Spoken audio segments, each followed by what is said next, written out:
Mga puso pila ka mga residente nga mabisita kung tani sa Pacho sa buong adlaw, gipapauli bangod sa mandatory closure order. Yaring balita nga itong gintutukan.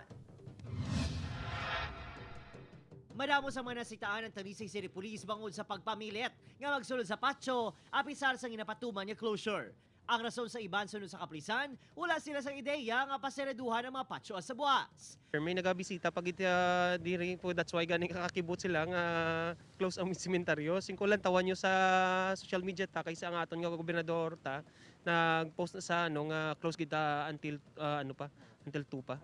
Kaupod sa kaplisan ng task force kasanag sa pagsikyar sa pampubliko o pribado ng mga sementeryo. O may ara nga tao sir nga nakabalo na gid wala lang kabalo. Sa Bacolod City, pati ang crypt nga nahamtang sa kilid sa altar sa San Sebastian Cathedral ang sirado man. Si Nanay Cora, wala gid pahanugutan nga magsunod agon magsindis ang kandila sa nagtaliwan nga bana. Gani, ginayo na lang ang caretaker nga sindihan ang bit-bit nga kandila. Ay kuya kabalo, kaya abi kuya cemetery lang ya. May 277 ka mga buho sa crypt. Nahamtang diri ang madamo nga prominente nga pamilya sa Negros Occidental. Diri man nahamyang si Most Reverend Bishop Vicente Salgado, ang ikaduha nga bishop sang Romblon, kag pinakauna nga Bacoleño priest nga ginordinahan bilang obispo.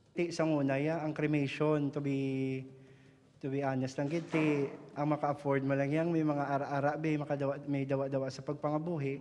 So kalabanan, diri mga prominente nga pamilya ang nakalubong diri no, sa sininga crypt.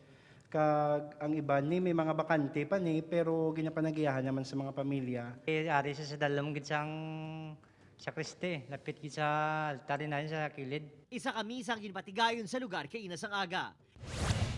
Apisar ka sarado nga patso, padayon sa gihapon ang pagpalubong ilabi na sa mga confirmed kag suspected COVID-19 deaths.